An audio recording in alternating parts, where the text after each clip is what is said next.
அப்பா வந்து என்ன கார்ல கடத்திட்டு போயிட்டாங்க. அப்புறம் கொண்டதுக்கு அப்புறம் தான் என்ன விட்டாங்க.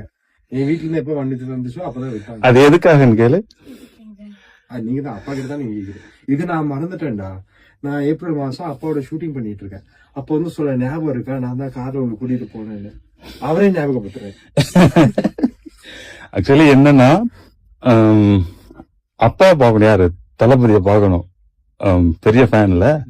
அப்போ வந்து கார்லயே தான் இருப்பாரு சார். அப்ப பார்க்க முடியாது அண்ணாவை. அப்போ பையன் ஸ்கூல்ல இருந்து ஒன்ன மாதிரி இருக்கும்போது வருவாப்புல. வரப்போ இவரை தூக்கி போய் செக்யூரிட்டி தான் போய் உட்கார வைப்பாரு. ஸோ செக்யூரிட்டி உட்கார வச்சா அந்த கேப்ல பாத்துரலாம், டிண்ட் ஒட்டி இருக்கும், பார்க்க முடியாது. ஸோ அப்ப என்ன பண்ண, செக்யூரிட்டி தள்ளிட்டு நான் தம்பியை தூக்கி தோல்ல போட்டுட்டு ஓடுவேன். அப்ப அவர் அப்படியே பிடிச்சி விடுங்க விடுங்கன்னு கத்துவாரு, பேக் எல்லாம் பிடிச்சி எறிவாரு. தூக்கி போட்டு கார்ல உட்கார. எனக்கு தெரியாது, யாரோ வந்து தூக்கிட்டு போட எனக்கு பயம் வருமா இல்ல, நீயே சொல்லு, பயம் வருமா? 6th படிச்சீங்க. அப்பனா 6th-னா 10 வயசு.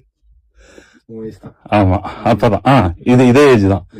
ஆமா, அப்ப அப்படியே டோர் ஓபன் பண்ணி உட்கார வச்சுட்டு, உன்னை யாராவது இந்த மாதிரி தூக்கிட்டு போனா நீங்க அழுவீங்களா இல்ல கத்துவீங்களா இல்ல? அத அப்பா கிட்ட சொல்லு. அது என்னது, கிட்னாப்பிங். சோ இப்போ வந்து எனக்கு வந்து தம்பி படத்துல நடிக்கிறதுக்கு ஒரு வாய்ப்பு கிடைச்சிருக்கு இல்ல, என்ன நினைக்கிற? தேங்க்ஸ் சொல்லு.